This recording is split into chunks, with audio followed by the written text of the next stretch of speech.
दोस्तों स्वागत है आपका मेरे YouTube चैनल इंग्लिश बाबू पर। और आज मैं फिर हाजिर हूँ आपके साथ एक नई स्टोरी लेकर।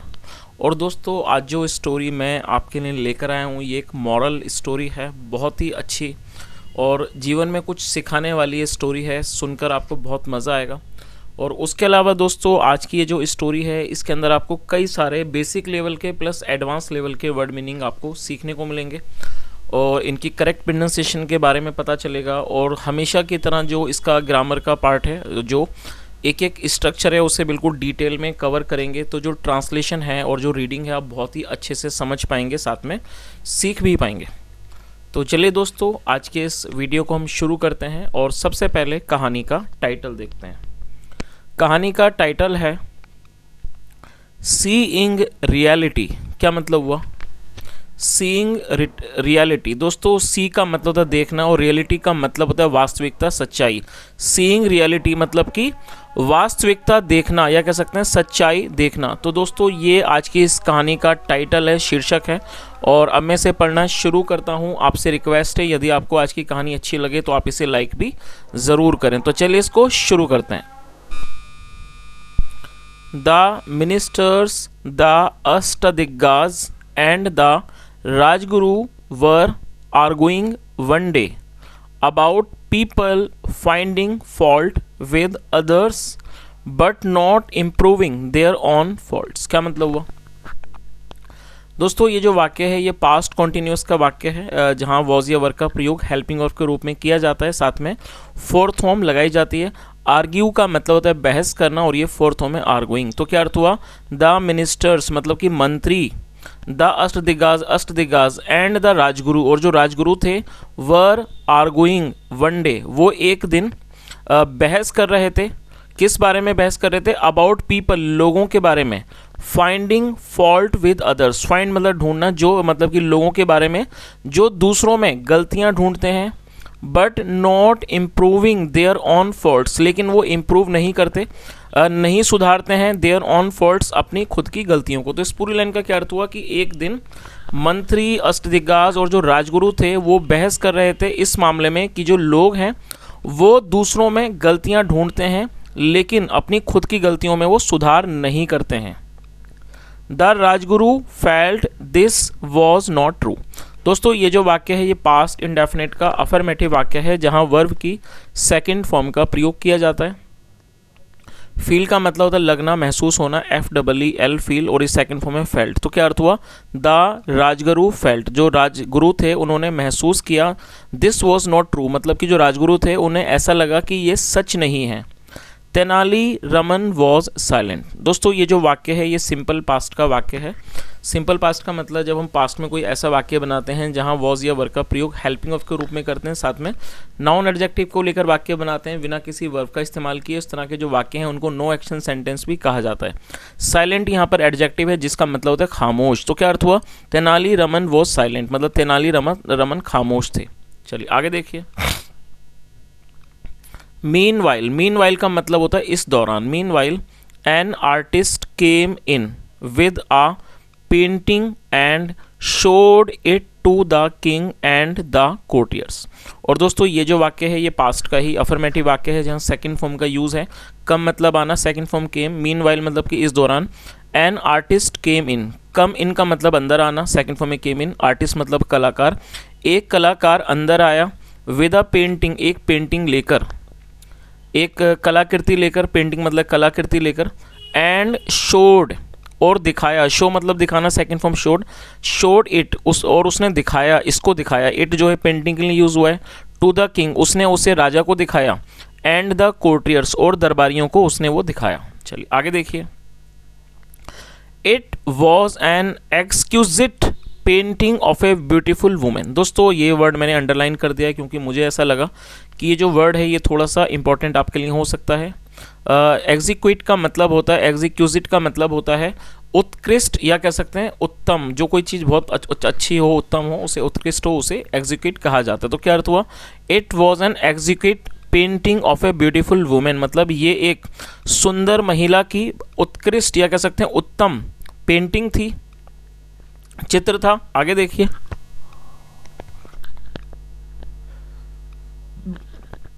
The king was an pattern of art and was very happy seeing it. दोस्तों आप इस वर्ड को भी नोट कर लीजिए, इसे मैंने अंडरलाइन कर दिया है। PATRON, patron. दोस्तों ये नाउन है जिसका मतलब होता है संरक्षक, और ये जो वाक्य है ये सिंपल पास्ट का वाक्य है जहाँ पर वॉज का प्रयोग हेल्पिंग वर्ब के रूप में किया गया है। The king was a pattern of art. Art मतलब कला। क्या मतलब है इस लाइन का कि जो राजा थे वो कला के संरक्षक थे। And was very happy seeing it, और वो इसको देखकर बहुत खुश हुए। चलिए आगे देखिए।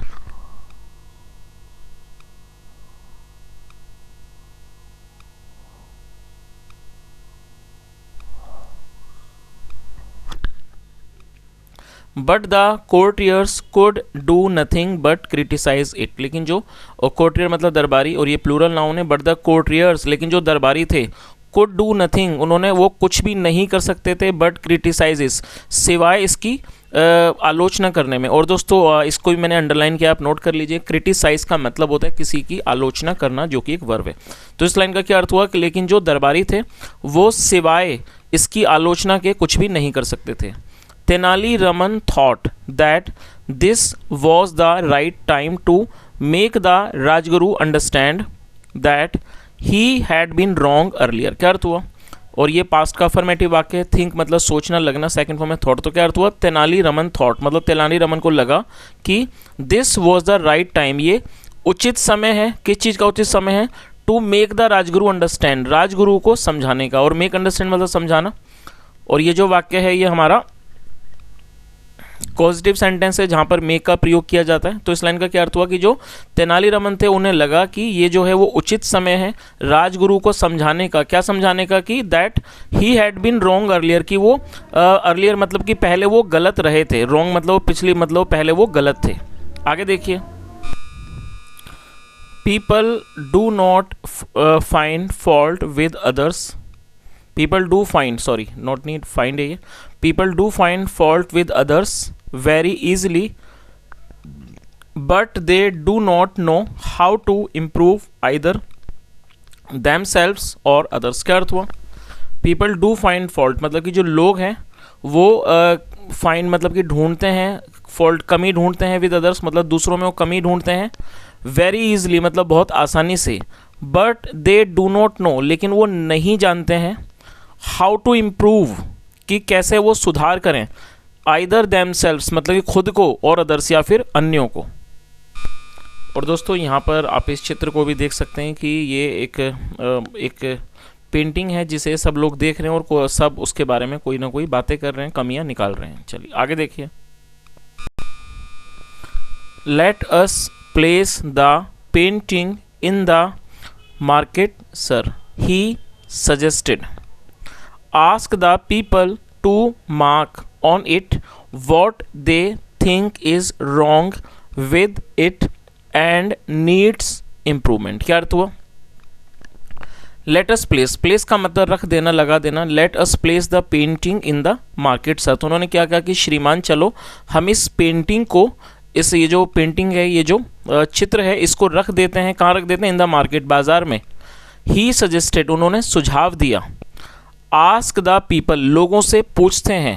आस्क मतलब पूछना, टू मार्क मतलब कहना या पूछने को आस्क कहा जाता है, और मार्क का मतलब चिन्हित करना। तो उन्होंने क्या आगे क्या सुझाया कि आस्क द पीपल, लोगों से, लोगों को कहते हैं टू मार्क चिन्हित करने को, ऑन इट उसके ऊपर, what they think is wrong मतलब जो उन्हें लगता है कि गलत है, रॉन्ग है, लोगों से कहते हैं कि वो उस चीज़ को चिन्हित करें, with it and needs improvement, और उन्हें जहाँ लगता है कि इसके अंदर इम्प्रूवमेंट की सुधार की आवश्यकता है, नीड है, ज़रूरत है, उस चीज़ को वो मार्क करें, चिन्हित करें। चलिए आगे देखिए।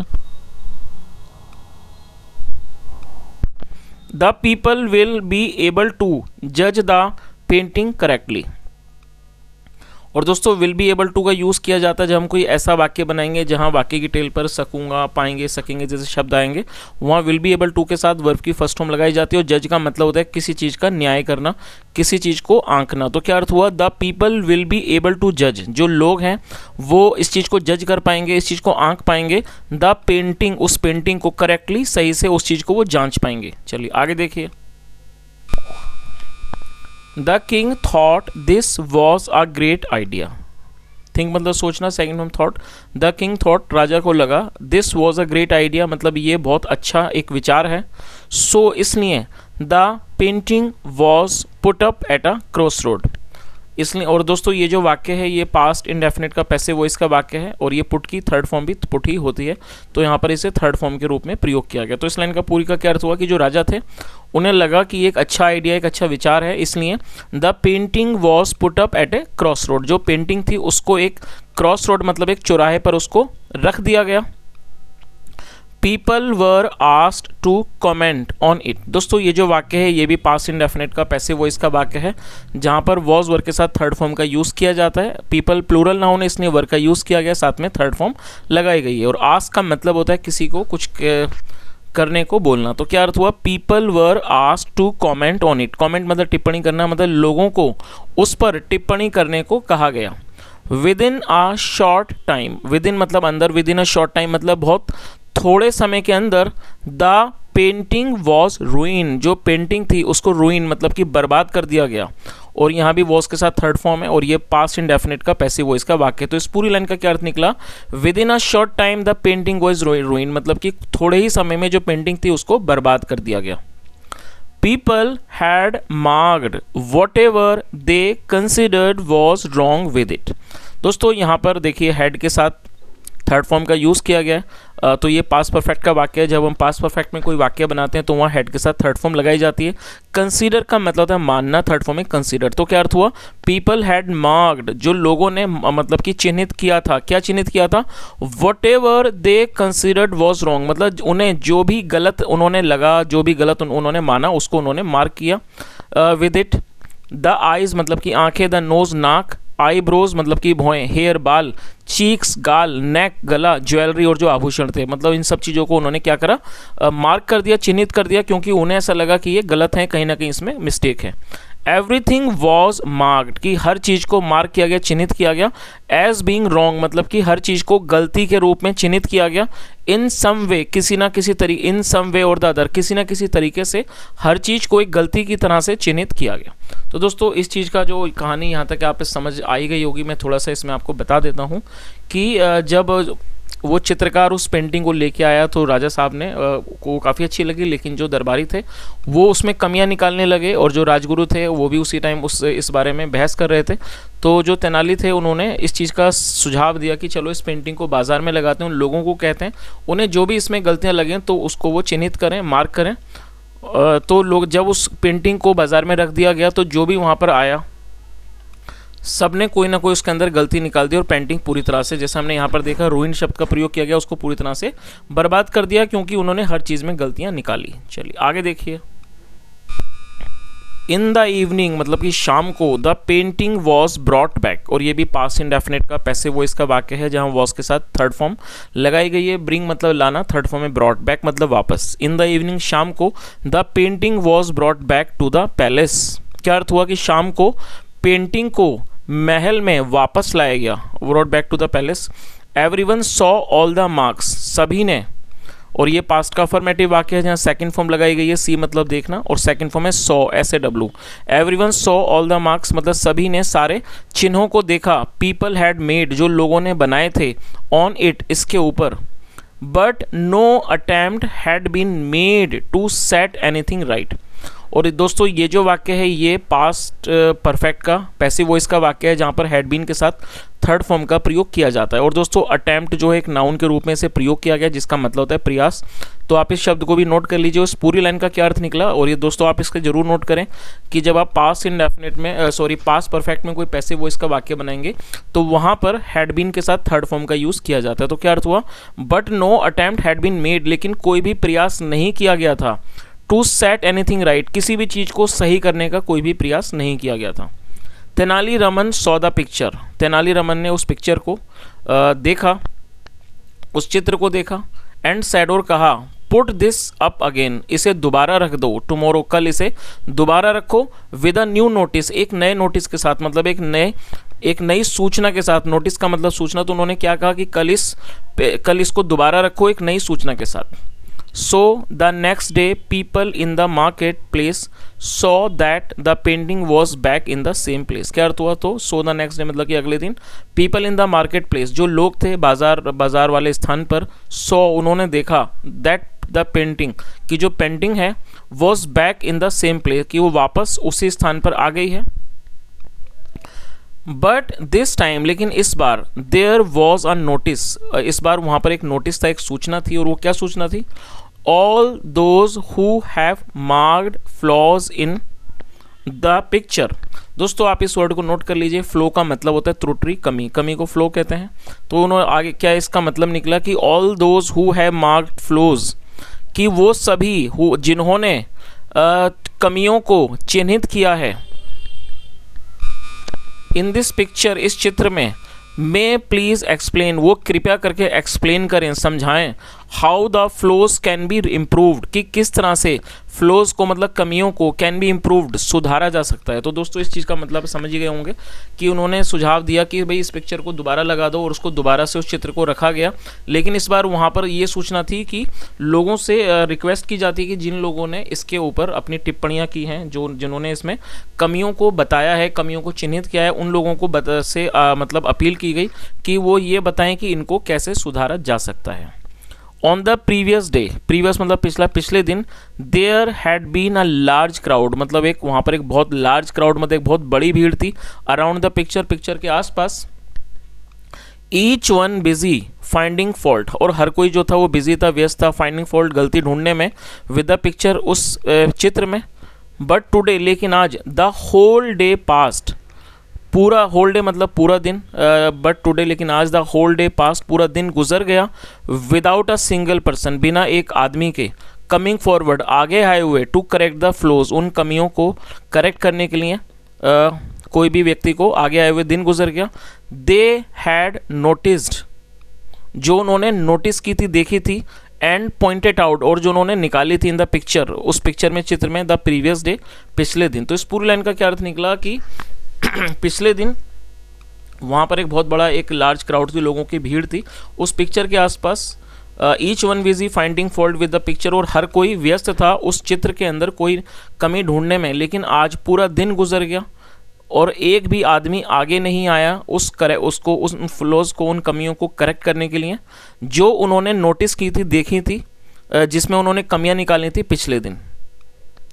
When the Rajguru saw this, और ये सी की second form so, when the Rajguru saw this, जब राजगुरु ने ये देखा, ही रियलाइज्ड, उन्हें महसूस हुआ, दैट की Tenali Raman had pointed out his mistake, की जो तेनाली रमन है, had pointed out his mistake, उन्होंने उनकी कमी को निकाला था, विदाउट सेइंग अ वर्ड, बिना एक भी शब्द किए, ऑफ क्रिटिज्म, आलोचना के, टू हिम. तो इस पूरी लाइन का क्या अर्थ हुआ कि जब राजगुरु ने चीज़ देखी तो उन्हें इस चीज़ का उन्हें ये बात महसूस हुई कि जो तेनालीरामन है, उन्होंने उनकी एक गलती को निकाला, बिना उन एक भी शब्द कहे, ऑफ क्रिटिज्म मतलब आलोचना के, एक भी शब्द का प्रयोग किए बिना उन्होंने उनकी गलती निकाली. तो दोस्तों ये आज की एक छोटी सी स्टोरी थी, और मैं उम्मीद करता हूँ कहानी की जो इस स्टोरी का जो मॉरल है वो आपको बहुत अच्छे से समझ आया होगा. कहानी का जो मॉरल है बड़ा ही सिंपल, बहुत ही समझने वाला मॉरल है, जैसा हमने इस कहानी के अंदर देखा. और ये वास्तविकता में भी वैसा ही होता है कि ज़्यादातर लोग जो हैं वो दूसरों की कमियां निकालने में बड़े बिजी हो जाते हैं, दूसरों की कमियां बड़ी ही आसानी से निकाल देते हैं. कई बार लोग ऐसी भी कमियां निकाल देते हैं जो आपके अंदर ना हो, लेकिन यदि आप उन्हें मौका दें, यदि उन्हें कहा जाए कि आप कमियां निकालो, तो वो ऐसी भी कमियां लोगों में ढूंढ लेंगे जो शायद उसमें नहीं होगी. लेकिन यदि उनसे ये कहा जाए कि आपको इसको सुधारने के उपाय बताओ, इसको अच्छा करने के, तो शायद वो उनके पास कोई भी फिर विचार नहीं आता है, या फिर उनके पास कहने को कुछ भी नहीं होता है. तो जिससे यही बात पता चलती है कि अक्सर लोग दूसरों में कमियां निकालते हैं, लेकिन उनके पास कोई भी ऐसा सुझाव नहीं होता है कि दूसरों को इम्प्रूव कैसे किया जाए, कैसे सुधारा जाए. So I guess that the story tells us that whenever someone's try to criticize you, you should not take it very personally, because it is the very common phenomena among people that when they get a chance, they always try to criticize you, they always try to point out your mistake. Maybe that you do not have something wrong with you, or maybe you do not deserve that type of criticism, but still people have this tendency or that they love to find mistakes in others, but they never try to think about their own faults, and they always try to point out the mistakes in others, but they never try to improve themselves, or they never try to improve others. So this is the story. I hope you enjoyed the session, and if you have learned something new today, it's my request that do subscribe the channel and like this video. And thank you so much for listening. Have a nice day and bye.